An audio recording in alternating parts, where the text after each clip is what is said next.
Have you ever found yourself stuck in a cycle of bad habits that you just can't seem to break?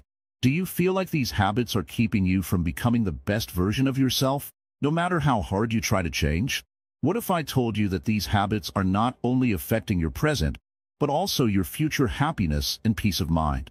Take a moment and think about it.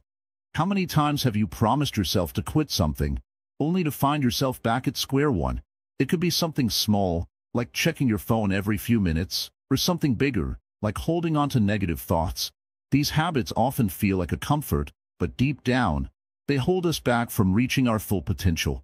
Welcome to Wisdom Woven, where we dive deep into life's most important lessons. Today, we're going to uncover the bad habits that may be sabotaging your life, and how you can break free from them for good. If you've ever wondered how to truly live a life of peace and freedom, stay with us, because this journey will change everything.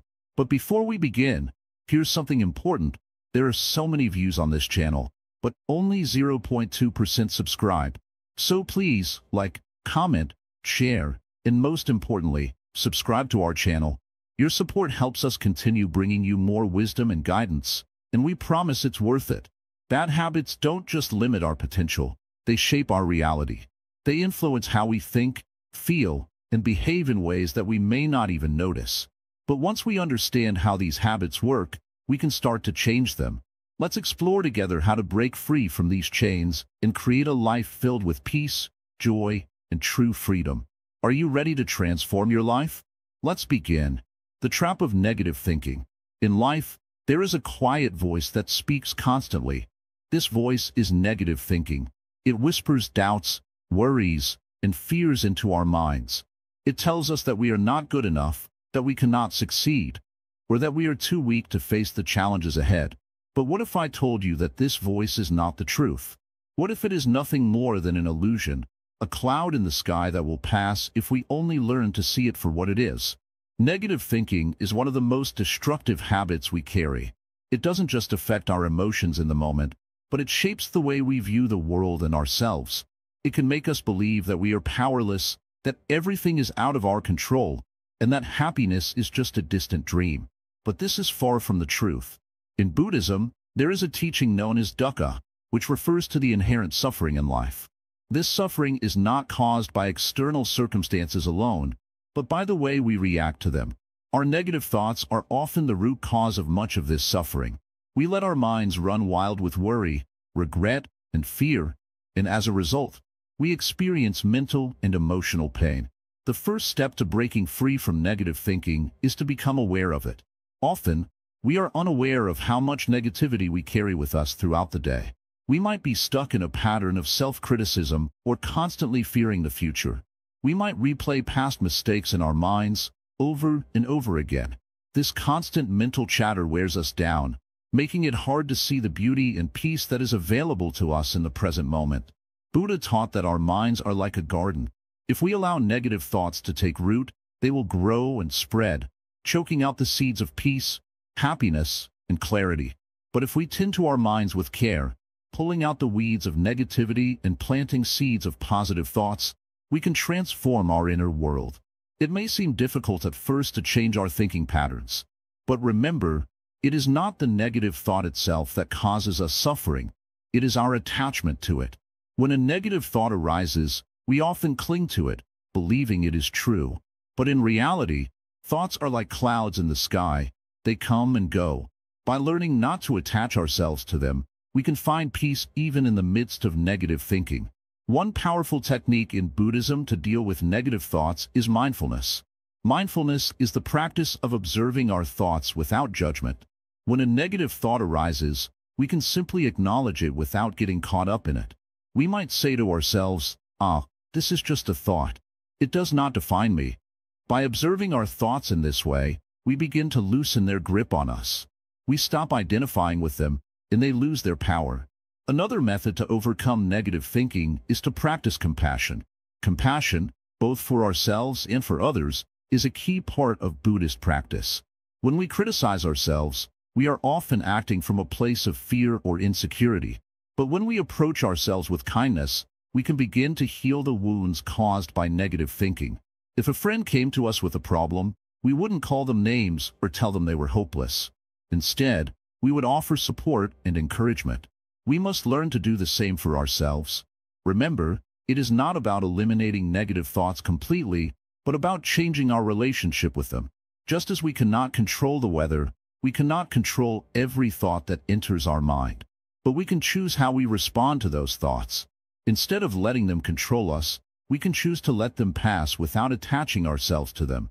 In doing so, we free ourselves from the trap of negative thinking. It's important to understand that negative thinking does not serve us. It does not help us grow or solve our problems. In fact, it often makes things worse. When we think negatively, we create a mental environment that is not conducive to peace, joy, or success. But when we begin to replace negative thoughts with positive, empowering ones, we create a mental environment that supports our well-being. For example, instead of thinking, "I can't do this," try thinking, "I am capable of handling this." Instead of thinking, "I always mess things up," try thinking, "I am learning from my mistakes and growing stronger." The more we practice shifting our thoughts in this way, the more natural it will become. Slowly but surely, we will replace the weeds of negative thinking with the flowers of positivity and peace. One of the most powerful tools to help shift negative thinking is the practice of gratitude. When we focus on what we are grateful for, it shifts our attention away from what is wrong in our lives and brings our awareness to what is good.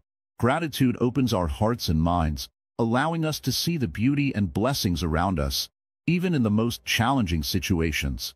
In Buddhism, there is a practice known as metta or loving-kindness meditation. This practice involves sending love and good wishes to ourselves and others. When we practice metta, we begin to cultivate a heart full of compassion and understanding. We start to see others and ourselves through the lens of kindness instead of judgment. This shift in perspective can help us break free from negative thinking and open our hearts to the love and peace that already exist within us. It's also important to recognize that negative thinking often arises from a fear of the unknown. We fear what might happen in the future, or we regret things that happened in the past. But the truth is, the only moment we truly have is now. The past is gone, and the future is uncertain. By letting go of our attachment to these worries and regrets, we can fully embrace the present moment, where peace and happiness reside. As we begin to free ourselves from the trap of negative thinking, we create space for new possibilities. Our minds become clear, and we can approach life with a sense of calm and confidence. We stop being slaves to our thoughts and start becoming the masters of our minds. This freedom is not something that happens overnight, but with patience, practice, and mindfulness, it is something that is within our reach. Let go of the stories that no longer serve you. Let go of the fear, the worry, and the doubt. Step into the light of your true nature, one that is free from the chains of negative thinking. With each breath, each moment, you are learning to live with more peace, joy, and wisdom. And as you do, you will find that the world around you begins to reflect that peace and joy. The journey to breaking free from negative thinking is not easy, but it is worth it. It requires practice, patience, and commitment. But with each step, you are moving closer to a life of clarity, freedom, and inner peace. So take a deep breath and remember, your thoughts do not define you. You are not your thoughts. You are the peaceful, compassionate being that can observe them without being consumed by them. When you master the art of letting go of negative thinking, you unlock a life of endless possibilities. The world will look brighter, your relationships will deepen, and most importantly, you will experience a sense of peace and happiness that comes from within. This is the path of wisdom, and it is a path available to all who are willing to walk it. Now, take a moment to reflect. What negative thoughts are you holding on to today? What can you do to release them, just for now? Remember, it's not about perfection, it's about progress. Start where you are, and trust that each step you take brings you closer to the freedom you seek. Over-attachment to material possessions. In life, we are often taught that success, happiness, and security come from the things we own. We chase after bigger homes, better cars, and the latest gadgets, thinking that each new possession will bring us closer to peace. But the more we accumulate, the more we begin to tie our happiness to these things. We start to believe that the key to lasting joy lies in the material world. This belief, however, is a powerful illusion. In Buddhism, we are taught that attachment, especially to material possessions, leads to suffering. The more we cling to things, the more we begin to fear losing them. When we lose something we cherish, we feel as though a piece of ourselves is taken away. This creates a sense of constant anxiety because we are never fully at peace with what we have. We are always worried about what might be taken from us. The problem isn't with owning things. It's not wrong to enjoy the comforts of life. But when we allow ourselves to become attached to possessions, they begin to define us.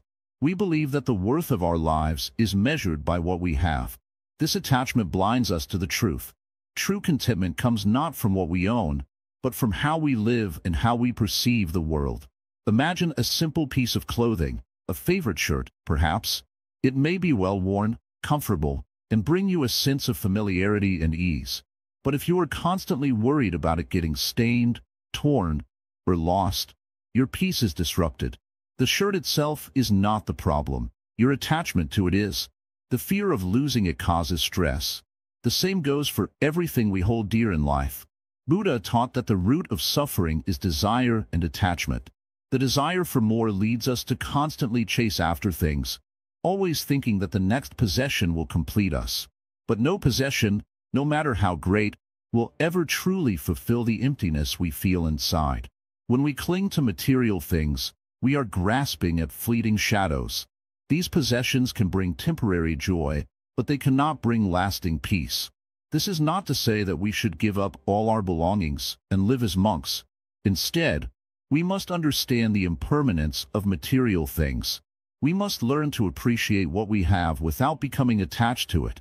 When we can let go of the need to possess, we open ourselves to the true treasures of life: peace, love, and contentment. One simple practice is to begin noticing when you feel attached to something. Is there an object or possession in your life that you hold too tightly to? Does the idea of losing it fill you with fear or anxiety? When you notice this feeling, try to remind yourself of the impermanent nature of everything. The car, the house, the clothes, they will all change, age, and eventually fade. But your peace is within you, not in the things you own. This understanding allows us to live with a lighter heart.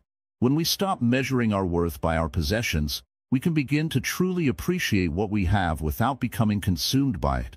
We realize that everything we own is simply a tool to help us navigate life.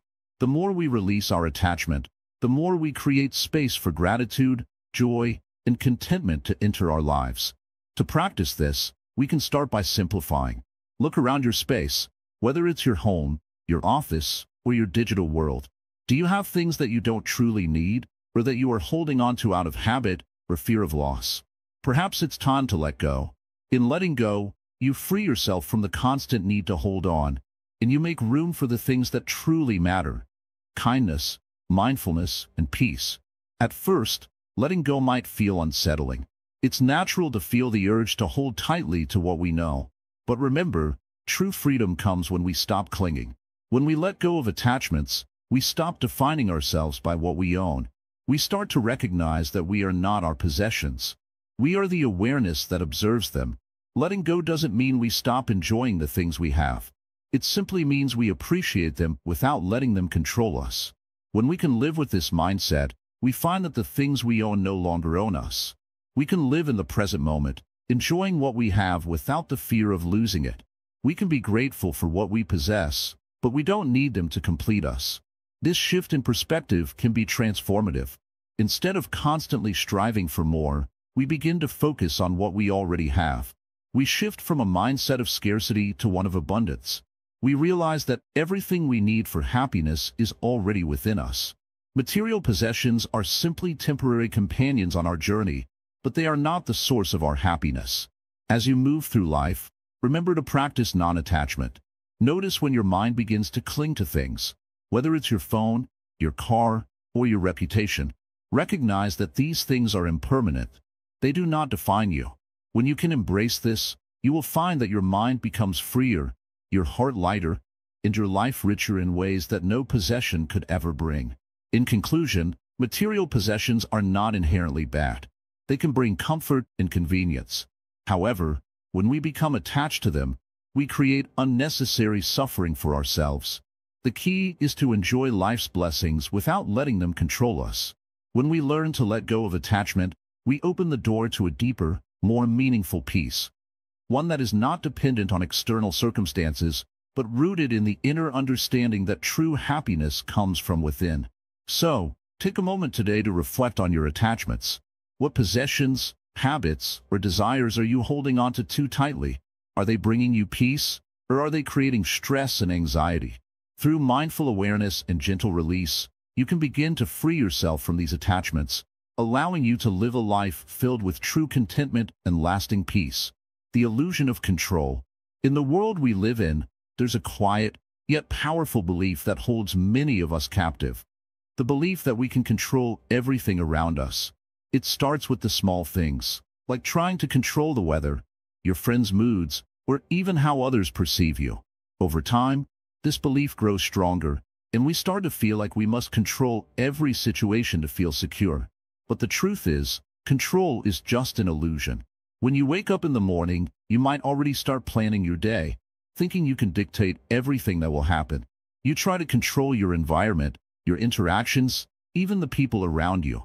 Yet, no matter how much effort you put in, things rarely go exactly as planned. This is where the illusion begins. You cannot control the weather. You cannot control the thoughts or feelings of others. You cannot control the course of your life in its entirety. This is not something to fear. It is something to understand. When you grasp this, you free yourself from the burden of control. In the teachings of Buddhism, we are reminded that attachment to control is a major source of suffering. When we try to control the uncontrollable, we experience frustration, anxiety, and disappointment. We may spend years trying to manipulate the world around us, only to find ourselves exhausted, stressed, and unhappy. Consider the flowing river. A river does not try to control where it goes. It simply flows, adapting to whatever is in its path. It does not worry about obstacles or deviations. It moves with the natural rhythm of life. The river teaches us that the key to peace lies not in controlling the flow, but in learning to flow with life itself. When we stop trying to control everything, we open ourselves to the beauty of living fully in the present moment. We let go of the need to micromanage every part of our lives, and instead, we focus on what we can actually control: our actions, our thoughts, and our responses to the situations that arise. One of the greatest teachings in Buddhism is to recognize the impermanence of everything. We cannot hold on to things forever, and trying to do so will only lead to suffering. When we accept the natural ebb and flow of life, we are free to enjoy the beauty of the present, without constantly worrying about what will happen next. For example, consider how we deal with our work or relationships. Many people believe that they must control every detail to ensure success or happiness. But this constant need for control only creates anxiety. What if, instead of controlling the outcome, we simply focus on doing our best, knowing that we cannot predict or control everything? The same applies to relationships. Often, we try to control the actions or feelings of others. We might push someone to act a certain way, or try to change them to fit our expectations. But no matter how hard we try, we cannot truly control another person's thoughts, actions, or emotions. By accepting this, we can let go of the need to control and instead learn to appreciate others for who they are. When we let go of control, we discover that life becomes much lighter. We no longer carry the heavy burden of trying to shape every moment to fit our desires. Instead, we learn to embrace what comes with openness and adaptability. Life, in its natural state, is full of surprises, and when we stop fighting against the flow, we begin to experience it fully. This doesn't mean that we should abandon responsibility or stop caring about the things that matter. It means that we should approach life with a sense of trust that things will unfold as they are meant to, and that we have the ability to respond to whatever happens in a calm, mindful way. Think of the mind as a calm, clear lake. When we try to control everything, the surface becomes disturbed, murky. But when we let go of control, the lake becomes clear again, reflecting the beauty of the world around us. Similarly, when we let go of the need to control, our minds become calm, and we are able to see things more clearly. In Buddhism, the practice of mindfulness is central to this concept. Mindfulness teaches us to observe the present moment without trying to change it or control it. When we practice mindfulness, we cultivate a deeper understanding of ourselves and the world around us. We learn to accept things as they are, without the need to impose our will upon them. The Buddha taught that the path to enlightenment is not about controlling the world, but about transforming ourselves. We must free ourselves from the illusion of control and learn to navigate life with wisdom and compassion. The more we cling to control, the more we suffer. But when we release this attachment, we open ourselves to true freedom. This is not an easy task. It requires practice and patience.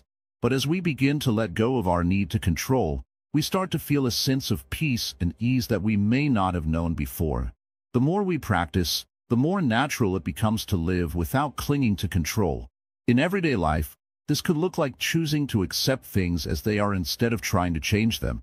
It could be as simple as letting go of the need to control your schedule or allowing things to unfold naturally. It could also mean letting go of the need to control your emotions. Often, we try to suppress or change our feelings when they don't align with our expectations.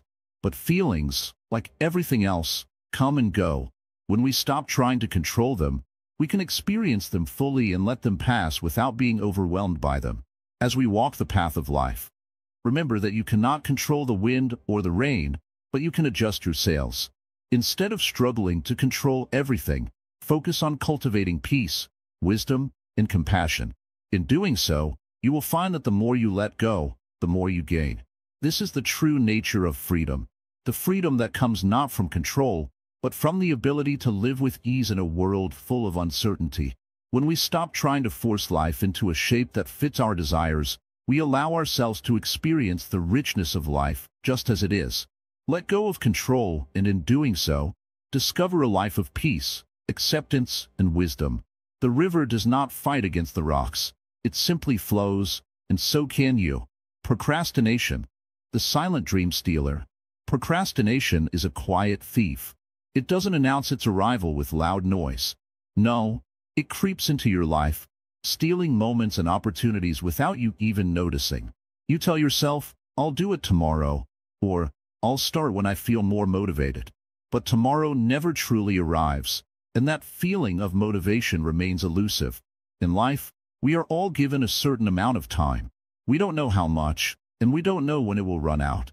Yet, we often squander precious time, convinced that we can catch up later. But life isn't something that can be caught up on. Each moment that passes is a moment we can never get back. The problem is that many of us are so caught up in the illusion of time that we forget to live fully in the present moment. We wait for the right time that never comes. And this waiting leads to an endless cycle of missed opportunities. Buddhism teaches us that our attachment to the future is one of the greatest causes of suffering. We obsess over what is yet to come and become anxious about our lack of control over it. This anxiety feeds procrastination, because when we worry about an uncertain future, it becomes easier to avoid it altogether. We push things off, thinking that we will handle them later, but later never really exists. Think about it. How many times have you felt overwhelmed by a task, only to push it aside, thinking you'd deal with it when things calm down? The truth is, things never calm down. Life is always busy. The noise never stops. And by waiting for perfect conditions to take action, you are only inviting frustration into your life. The more we delay, the more the task grows in our mind, turning into something much bigger than it really is. What once seemed simple becomes a mountain. A small decision snowballs into an enormous weight we can't escape. This is how procrastination steals your dreams. It keeps you from moving forward, not just in the small, everyday tasks, but in the bigger goals and aspirations that can shape your life. And when you look back, you realize that all this time you spent waiting was time wasted. Buddhism also teaches us the importance of mindfulness, the ability to be present and engaged in whatever we are doing right now. Whether you are meditating, working, eating, or simply walking, mindfulness helps you become fully aware of your actions and their consequences. When you are mindful, you don't waste time. You act with intention and purpose, knowing that this moment is all you truly have. Procrastination thrives in the absence of mindfulness. It arises when you are distracted by the past or the future, instead of focusing on what you can do in the present. So, How do we combat procrastination? The answer lies in mindfulness, discipline, and small, consistent actions. First, acknowledge that procrastination is a habit, a pattern of behavior that you can change. Understand that it is not a reflection of your worth or ability, but simply a habit that can be transformed with practice. Begin by noticing when you are procrastinating. What are you avoiding? What are you afraid of? Ask yourself why you are putting things off. The more you understand the root cause, the easier it becomes to address it. Next, break tasks down into smaller, manageable steps. When you look at a task as a whole, it can seem overwhelming. But if you divide it into smaller pieces, it becomes much easier to handle. Instead of thinking about the big project as one massive goal, focus on one small step at a time. This shifts your attention from the daunting idea of the task to the simplicity of the next action you need to take. For example, if you have a large report to write, don't think of it as writing a report. Instead, break it down. First, gather your materials, then outline the main points, then write the introduction, and so on. Each step is small, and each step is an achievement. By taking action, no matter how small, you start to build momentum, and momentum is the key to overcoming procrastination.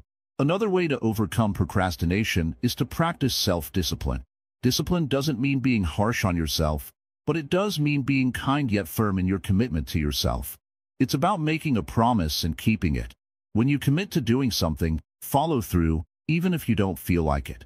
It's easy to put things off when you don't feel motivated, but motivation is unreliable. Discipline, on the other hand, is a steady force that carries you forward, even on the days when you lack the energy. The Buddha spoke of right effort, the effort to move in the right direction, in alignment with your goals. This effort doesn't mean pushing yourself beyond your limits or trying to force things to happen. It means finding a balance between pushing forward and allowing things to unfold naturally. Right effort is the balance between doing and being, action and rest. When you find this balance, procrastination loses its power over you. Let's also talk about forgiveness. One of the reasons people procrastinate is that they are afraid of failure. They fear that they will do something wrong, so they avoid doing it altogether. But the truth is, failure is a part of life. It's not something to fear. It's something to learn from. When you forgive yourself for the mistakes you make, you free yourself from the burden of perfectionism, and this freedom allows you to take action. Lastly, remember that procrastination is not just about avoiding tasks. It's also about avoiding discomfort. The truth is, most of the things we procrastinate on are not inherently bad or difficult. We avoid them because they require us to step out of our comfort zones. Maybe it's making a tough decision, confronting an uncomfortable truth, or starting a new project. But if we don't face these discomforts, we will remain stagnant. By taking action in the face of discomfort, you train yourself to handle life's challenges with grace and ease. In Buddhism, we learn that the path to enlightenment is not a straight line. There are obstacles, distractions, and setbacks along the way. But it is through the process of overcoming these obstacles that we grow. Procrastination is just another obstacle on your path, and with mindfulness, discipline, and right effort, you can overcome it. Each moment of action is a step towards a more fulfilling life, where you are no longer held back by the habits that once ruled you. So, let go of the fear. Let go of the doubts. Take that first step. Start small, but start now. The more you practice, the easier it will become. And as you begin to move forward, you will realize that the real power was always within you, waiting for you to awaken to it. Procrastination doesn't control you. You control you. It's time to take back your time and your life. By facing your procrastination, you are not just changing your habits, you are transforming your entire way of being. The first step is always the hardest, but once you take it, you will discover that the path forward is full of possibilities.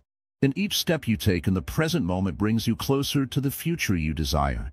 Craving constant validation. The world moves fast, and so do we. We find ourselves constantly seeking approval, waiting for others to affirm our worth. But in this pursuit, we lose sight of a fundamental truth. True validation can only come from within. Think about it. How often do you check your phone, hoping for a message, a like, or a comment? The more you look, the more you feel the need to see that approval, that recognition. It's like feeding a hungry beast that will never be satisfied. This hunger grows, and soon, the approval of others becomes the source of your happiness. But does it last? No. Just as you eat to fill your stomach, you seek validation to fill your heart, but the momentary satisfaction fades, leaving you craving more. In Buddhism, this craving for external validation is known as trishna, the thirst or desire that binds us to suffering. It is a constant cycle of seeking, receiving, and then wanting more, never allowing us to feel complete. We forget that the only lasting source of happiness is within us. We are enough, just as we are, without needing others to tell us so. Imagine if you could let go of this constant need for validation. What would it feel like to trust in your own worth? To walk through life not relying on the approval of others, but grounded in your own sense of self? This doesn't mean you stop valuing feedback or others' perspectives. It means you learn to stand on your own 2 feet, confident and calm, without the need to constantly seek confirmation. But this isn't easy. Society tells us that we must be liked, admired, and praised. Social media has made it even more intense. We find ourselves comparing our lives to others, measuring our success by the number of likes or followers we have. We start to believe that our value depends on how many people approve of us. But the more we chase this, the emptier we feel. It's an endless race that leads nowhere. To break free from this craving for validation, we need to turn inward. We need to cultivate self-awareness, self-love, and self-acceptance. This is where Buddhism offers a powerful tool, mindfulness. When we practice mindfulness, we learn to observe our thoughts and feelings without judgment. We recognize that our worth isn't determined by the opinions of others, but by our actions, intentions, and inner peace. Start by being present with yourself. When you feel the urge to seek validation, pause, breathe. Ask yourself, why do I need this approval right now? Often, the answer lies in an insecurity or a fear of being inadequate. But these fears are not truths. They are illusions. You are already whole. You are already worthy. The Buddha taught that we are all capable of enlightenment, and part of that journey involves letting go of attachments. We are attached to the idea that we need others' approval to feel good about ourselves. But as we learn to detach from this need, we find a deep sense of peace. We become free from the endless cycle of craving and disappointment. Let's take a moment to reflect on the nature of attachment. When you crave validation, you are clinging to something outside of yourself. You believe that your happiness depends on something external, be it the opinion of others, material possessions, or success. But true happiness is not something you can find outside of yourself. It is a state of being that comes from within. Imagine you are walking through a beautiful forest. The trees stand tall, their branches reaching for the sky. The birds are singing, and the air is fresh. You feel at peace, not because someone is praising you, but because you are fully present in the moment. You are not seeking anything from the world around you. You simply are. This is what it feels like to let go of the need for external validation. In this space of inner peace, you begin to realize that your worth is not dependent on others' opinions. You are valuable because you exist, because you are living, breathing, and contributing to the world in your unique way. Your actions, your kindness, your compassion, these are what define you, not the number of likes or followers you have. One of the most powerful teachings in Buddhism is the concept of impermanence. Everything is constantly changing. The approval you seek today may not be there tomorrow. Even the people who praise you today may not be there in the future. So why tie your happiness to something that is fleeting? Instead, cultivate the qualities within yourself that are timeless: wisdom, kindness, and peace. These are the things that will sustain you, no matter what the world around you says. As you move forward, remember that the need for validation doesn't disappear overnight. It's a habit, and habits take time to change. But with patience and practice, you can start to shift your focus from seeking approval to cultivating self-acceptance. You can learn to trust in your own worth and find joy in simply being you. Start small. Begin by noticing when you feel the urge to seek validation. Is it after you post something online? Is it when you're in a group of people? Acknowledge that desire, but don't act on it. Instead, take a deep breath and return to the present moment. Focus on what you are doing, not on how others might perceive it. Another powerful practice is to cultivate gratitude. When you appreciate yourself, you stop looking for others to validate your existence. Practice gratitude for your own unique qualities, your accomplishments, and the simple fact that you are alive. When you shift your focus to gratitude, you will find that the craving for validation starts to fade. Remember, you are enough. You don't need anyone's approval to feel good about yourself. By letting go of the need for constant validation, you create space for self-love, self-respect, and true happiness. You become free from the endless cycle of seeking, and you start to live a life rooted in inner peace and contentment.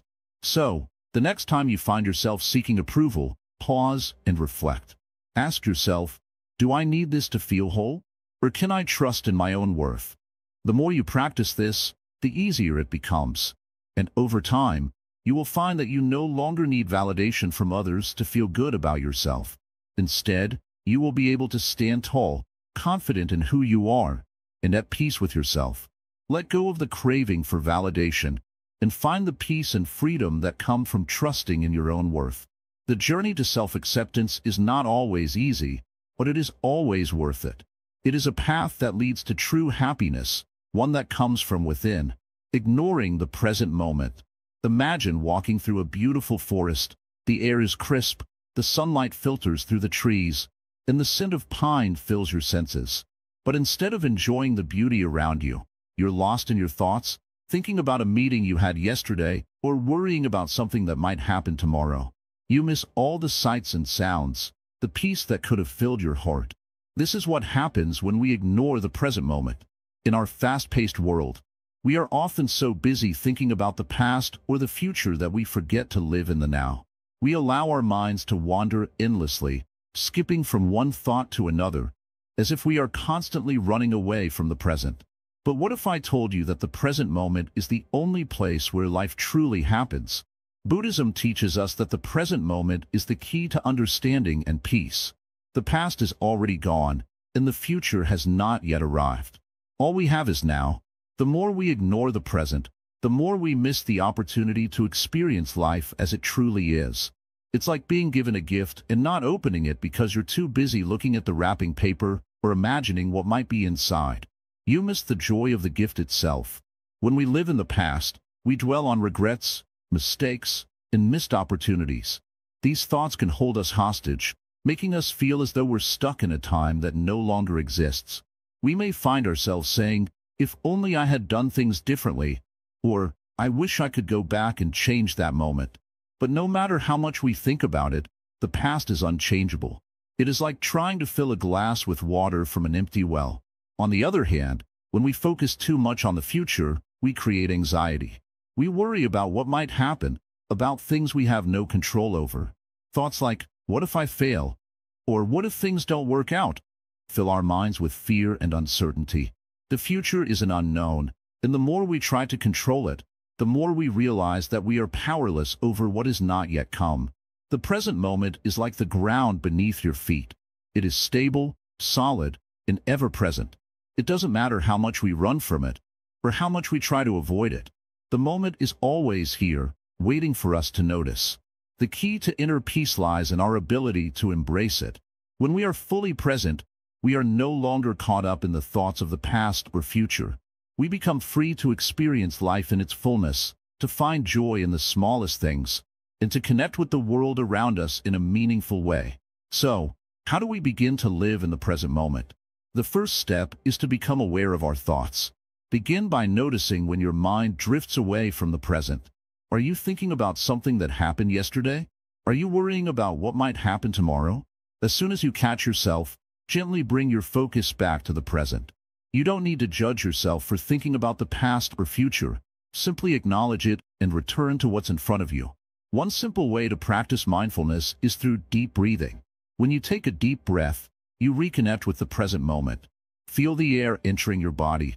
Notice the rise and fall of your chest, and be aware of the sensation of your breath moving in and out. This practice can help you center yourself, grounding you in the here and now. Another helpful technique is to focus on your senses. Look around you and observe what you see, hear, and feel. What colors are present? What sounds are filling the air? Can you feel the ground beneath your feet or the texture of something in your hands? Engaging your senses pulls you out of the cycle of thoughts and brings your attention back to the present. It's like stepping into a world where everything is fresh, new, and alive. The Buddha spoke of right mindfulness, which means being fully present in everything we do. Whether you are eating, walking, or simply sitting, practicing mindfulness helps you fully engage with each moment. It is not about forcing yourself to stop thinking, but rather about noticing when your mind drifts and gently guiding it back to the present. In this way, you begin to develop a habit of living in the moment. When we live in the present, we stop running from our thoughts and feelings. Instead, we learn to face them with awareness and acceptance. For example, if you're feeling anxious, instead of pushing that feeling away, you can sit with it. Notice where you feel the anxiety in your body. Is it tightness in your chest or a knot in your stomach? By being aware of the sensation without judgment, you allow it to pass more easily. This practice of mindfulness helps us accept our emotions as they are, without letting them control us. Living in the present moment also opens the door to gratitude. When you stop and look around, you begin to notice the small things that bring joy. Your favorite cup of tea, the laughter of a friend, the beauty of a sunset. These are the things that make life rich, yet we often overlook them because we are too focused on what has happened or what might happen. Being present allows us to appreciate the gifts of life as they unfold. The more we practice being present, the more we develop a sense of inner peace. We stop rushing through life, trying to get to the next thing, the next moment. Instead, we savor each moment as it comes, trusting that it is enough. We learn to stop living for the future and begin to live for now. This doesn't mean we should stop planning for the future, but rather, we should stop worrying about it. When we let go of our attachment to the future, we are free to experience life as it is, without fear, without regret. In Buddhism, there is a teaching called impermanence. This means that everything is constantly changing. The present moment is fleeting, and once it is gone forever. This understanding helps us appreciate the moment even more. We realize that time is precious, and every second spent lost in thought is a second we cannot get back. We learn to let go of the need to control everything and allow life to unfold naturally. Living in the present moment is not just about mindfulness, it's about presence. It's about being fully engaged with life, as it is, without the need to change or fix anything. It's about finding peace in the simple act of being. The more we embrace the present, the more we find ourselves at peace with who we are and where we are. We no longer feel the need to chase after happiness or success because we realize that happiness is already here, in the moment. When we ignore the present, we miss out on the beauty and the lessons that each moment has to offer. But when we embrace the present, we discover a life of clarity, joy, and freedom. It's a life where we can truly connect with ourselves, with others, and with the world around us. It's a life where peace is not something to be found in the future, but something we can experience right now. Clinging to toxic relationships. In life, we all encounter different kinds of relationships. Some lift us up, others drain us. Yet, there is a particular kind of relationship that can be the most destructive. The toxic relationship. You may have heard of this before, but what does it truly mean to cling to one? Then why does it hurt us so much? Imagine carrying a heavy stone in your backpack. At first, it doesn't seem so bad. It's just a small weight, after all. But as you walk further, the stone becomes heavier. You feel it pulling you down, slowing your progress. Every step you take is harder than the last. But you don't let it go. You keep carrying that stone, telling yourself, it's not that bad. I can handle it. The longer you carry it, the more it drains you. Eventually, you can't even remember what it feels like to walk without that weight. This is what clinging to a toxic relationship feels like. Toxic relationships come in many forms. It could be with a family member, a friend, a colleague, or even someone you love deeply. These relationships aren't necessarily abusive in the obvious ways. They may not involve shouting or physical harm, but they can still be just as harmful. These relationships often leave you feeling exhausted, emotionally drained, and unworthy. You might find yourself constantly walking on eggshells, trying to avoid conflict or seeking approval. The emotional weight of this is profound. One of the reasons why we cling to toxic relationships is because of attachment. In Buddhism, attachment is the root of suffering. We become attached to people, ideas, and outcomes. The desire to hold on to these attachments, even when they cause us pain, is a natural part of being human, but it's also one of the greatest obstacles to our peace. Why do we stay in relationships that drain us? It's because we fear change. We fear the unknown. Ending a relationship, even a toxic one, can feel like stepping into a dark room with no light. You don't know what's on the other side. So, instead of facing that fear, we hold on tightly to what we know, even if it's unhealthy. This is where the suffering begins. There's a powerful teaching in Buddhism that says, when you let go of what you have, you make space for what you need. If you let go of a toxic relationship, you create space in your life for healthier, more supportive connections. The more you cling to something that isn't serving you, the less room there is for growth, for joy, and for real love to enter your life. It's important to understand that clinging to toxic relationships is not just about the other person. It's also about your own fear, your own insecurity. We often believe that we need these people to feel whole, to feel loved. But the truth is, love starts from within. It's only when you love and respect yourself that you can form truly healthy relationships. Toxic relationships often involve manipulation, guilt, or control. These behaviors can make you feel small, unimportant, or like you're walking around with a constant sense of dread. They may cause you to doubt your own worth, question your decisions, or even change who you are to fit into someone else's mold. When you allow yourself to stay in such relationships, you lose touch with your own values and become someone you were never meant to be. Letting go of a toxic relationship is not easy. It's not something that happens overnight, but it's one of the most liberating things you can do for yourself. It may take time, and it may hurt at first, but just as a tree sheds its old leaves to make space for new growth, you too must let go of what is no longer serving you in order to grow into the person you were meant to be. In Buddhism, there's a concept known as non-attachment. It's the practice of letting go of our need to possess, control, or hold on to things or people. This doesn't mean you stop caring about others. On the contrary, non-attachment means that you love and care for people freely, without the need for them to fulfill all of your emotional needs or expectations. It's about understanding that people are not possessions, and they don't owe you anything. They are free to come and go as they wish, and so are you.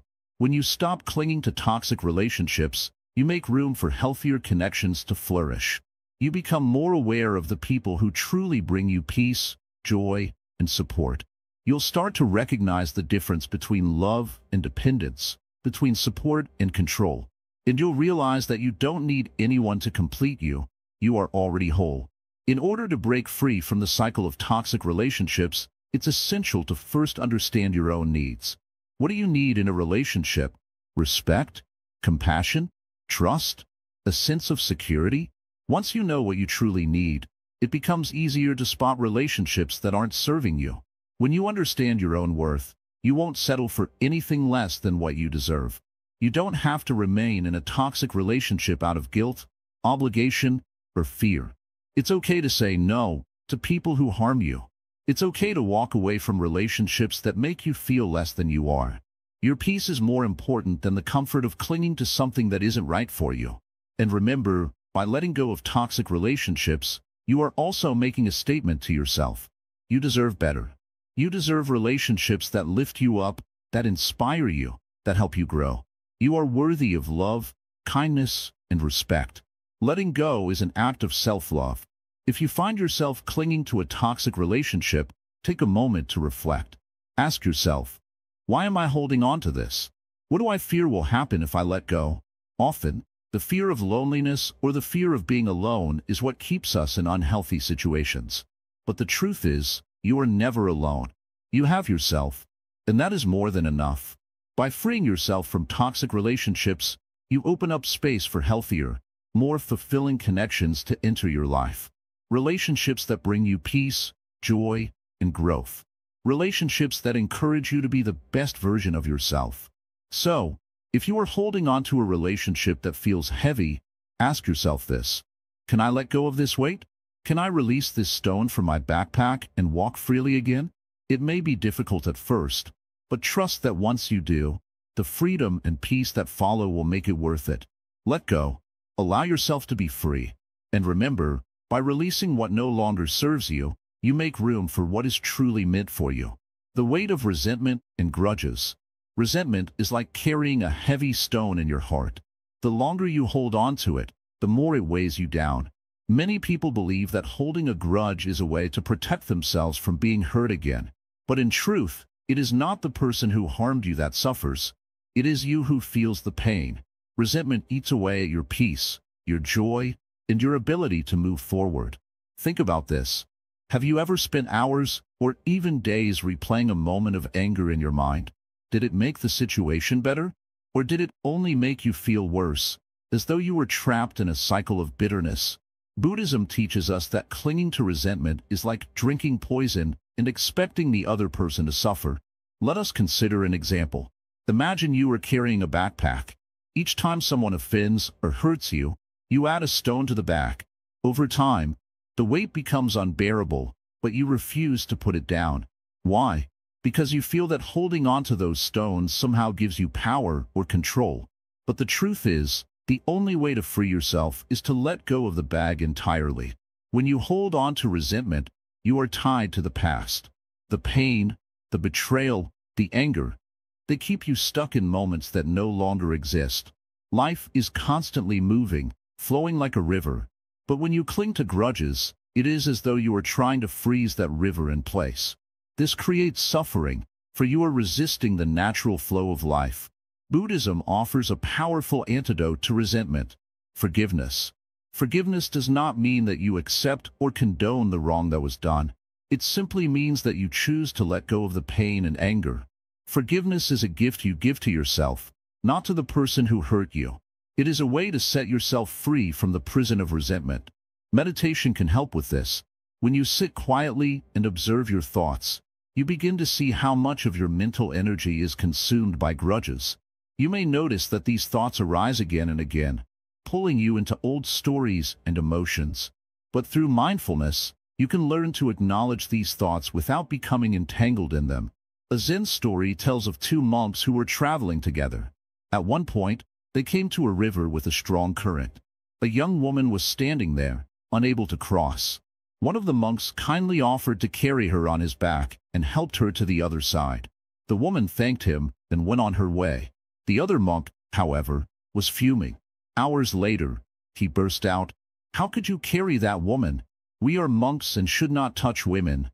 The first monk replied calmly, "I put her down hours ago. Why are you still carrying her?" This story reminds us that resentment is a choice. We can either let go, like the first monk, or carry the burden, like the second monk. The choice is always ours. Letting go of resentment requires compassion. You must learn to see that the person who hurt you was acting out of their own ignorance or pain. This does not excuse their actions, but it helps you to understand that their behavior was a reflection of their inner struggle, not your worth. When you cultivate compassion, you begin to see others as human beings who, like you, are imperfect and sometimes make mistakes. Another teaching in Buddhism is that of impermanence. Everything in life changes: pain, joy, relationships, and even grudges. When you understand that nothing is permanent, you realize that holding on to resentment is futile. The situation that caused your pain has already passed. Why allow it to continue affecting your present? To let go of resentment, start small. Think of one grudge you are holding. Ask yourself, what is this grudge giving me? Is it bringing me peace, happiness, or clarity? Or is it only causing me suffering? When you are ready, take a deep breath and imagine releasing that resentment, as though you are setting a bird free from a cage. Notice how light you feel when you no longer carry that weight. In Buddhism, there is a practice called metta, or loving-kindness meditation. It involves sending thoughts of love and goodwill to yourself, to those you love, and even to those who have hurt you. At first, this may feel difficult. How can you send kindness to someone who caused you pain? But with practice, you will find that this act of compassion dissolves the anger in your heart. Think of resentment as a fire. Each time you revisit an old grudge, you add fuel to the flames. But when you choose to let go, the fire burns out. What remains is peace, a calm, open space where new possibilities can grow. Remember, forgiveness is not a one-time act. It is a process, a journey. Some days, you may feel ready to forgive, and other days, the anger may return. Be patient with yourself. Each step you take toward letting go is a step toward freedom. As you reflect on the weight of resentment, ask yourself, what am I carrying that no longer serves me? What grudges, what anger, what pain can I release today? When you choose to let go, you are not only freeing yourself, you are creating space for joy, love, and peace to enter your life. Let this be your reminder. You are not your resentment. You are not your anger. You are a vast, boundless being, capable of infinite compassion and forgiveness. Let go of the stones in your heart and feel the lightness of freedom. Breaking free, the path to liberation and transformation. Ah, dear seeker, you have walked far on this journey. You have learned about the habits that chain the mind, burden the heart, and dim the light within you. Now, we arrive at the most important step, the act of breaking free. Let us sit together and reflect deeply on what it means to transform and find true liberation. What is freedom? Is it the absence of difficulties or challenges? No. Freedom is the ability to remain unshaken in the face of life's storms. It is the power to choose how you respond to the world around you, no matter how chaotic or uncertain it becomes. To break free is to let go, not of life itself, but of the weight you carry unnecessarily. First, understand this. The habits that have bound you are not your enemies. They are only shadows cast by your mind. Do not fight them, for resistance only makes them stronger. Instead, observe them with gentle awareness. See their patterns and notice how they arise. A habit cannot survive the light of your awareness. It begins to dissolve the moment you see it for what it truly is. Let us take a simple example. Imagine you are carrying a heavy bag filled with stones. Each stone represents a bad habit, a grudge, a fear, an attachment, or an addiction. Now ask yourself, why am I carrying this bag? Who told me I must hold on to it? As you ponder this, you will see that no one forces you to carry it. It is your choice to put it down. This is the essence of letting go. But letting go is not just about release, it is also about making space. When you let go of anger, you create space for compassion. When you release fear, courage enters your heart. When you set down attachment, freedom blooms like a lotus in the mud. This transformation is not sudden. It is like the gradual unfolding of a flower, slow, steady, and beautiful. Now, let us speak of mindfulness.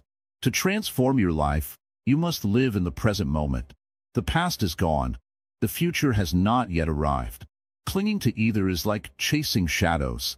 When you focus on the now, you realize that each moment holds infinite potential. Every breath you take is an opportunity to begin anew. The Buddha taught us about the middle path, a way of balance and harmony. To walk this path, you must avoid extremes. Do not punish yourself for your past mistakes, nor should you indulge in them.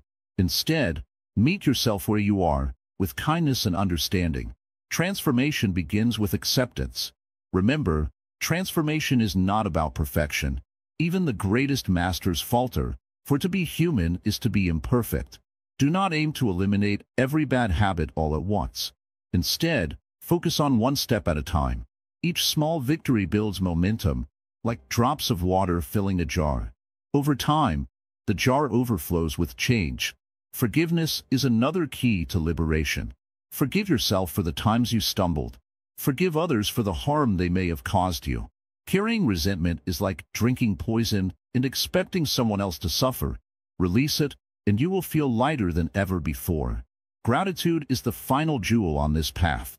When you learn to appreciate the small joys of life, a sunrise, a kind word, a moment of silence, you cultivate a heart that is open and free. Gratitude shifts your focus from what you lack to what you have, and in doing so, it transforms your entire perspective.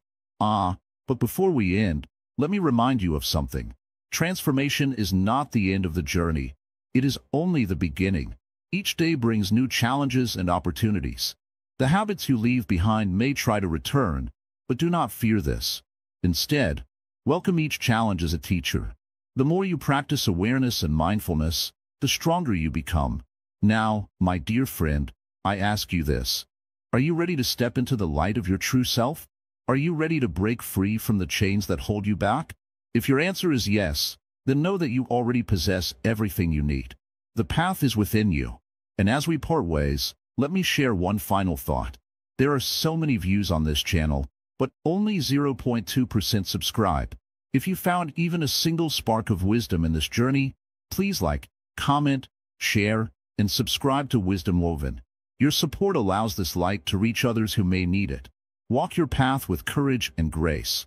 The journey is not always easy, but it is always worth it. Remember, true liberation begins not with grand actions, but with a single step, a step you can take today. Let go, transform, and rise above. The world awaits the gift of your freedom. Now, go forth, dear seeker, and shine. The universe is brighter because you are in it.